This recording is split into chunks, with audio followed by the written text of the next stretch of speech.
Sa ikalawang sunod na taon, aabante sa Eastern Conference Finals ang NBA Playoffs ang Indiana Pacers matapos silang tuldukan ng season ng Cleveland Cavaliers sa Game 5 nitong Miyerkules. Yan ang ulat ng aking teammate na si Darrell Oclares.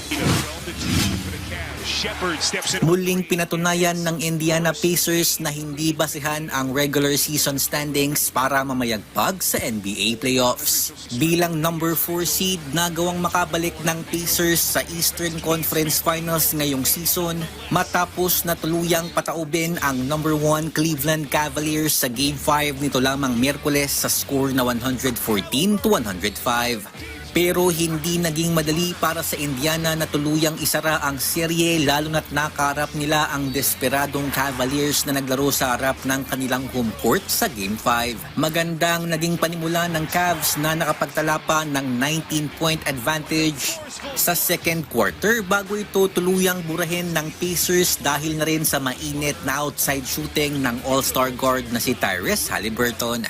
Papasok ng second half, lamang pa ang Cleveland ng single digit pero dahan-dahang nakuha ng Indiana ang momentum ng laro. Sa 7 minutes at 4 second mark ng ikatlong kanto, umabanti na ang Pacers kasunod ng outside shot mula kay Pascal Siakam. Mula noon, hindi na binitawan ng Pacers ang kalamangan at nagawang mapigilan ang anumang comeback attempt ng Cavaliers. Sa crunch time, isang 8-2 run ang pinakawalan ng Indiana para tuluyang idispatcha ang Cavs at nakuha ang unang ticket sa Eastern Conference Finals. Sa kabuuan, nakapagtala si Haliburton ng 31 points, 8 assists at 6 rebounds para pangunahan ang Pacers samantalang nakapag-ambag si Siakam ng 21 markers, 8 boards at 5 dimes. It's a special feeling, to be honest with you. I'm not going to sit here and talk like I got so many years of experience. I'm in my 5th year. But something I've learned from my vets and just being in the NBA for enough time is to not take winning for granted, and this is a special time, back-to-back Eastern Conference Finals. We're not done. We still got, ways to go, but it's a special feeling, man.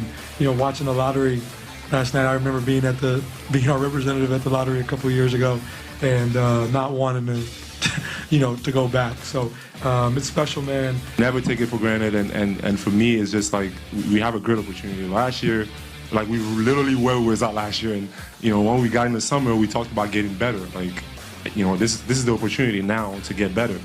Show that we took a step, and that's the mentality that we have going into the next games. Is we have a real opportunity, and we can't take it for granted. I can't stress it enough.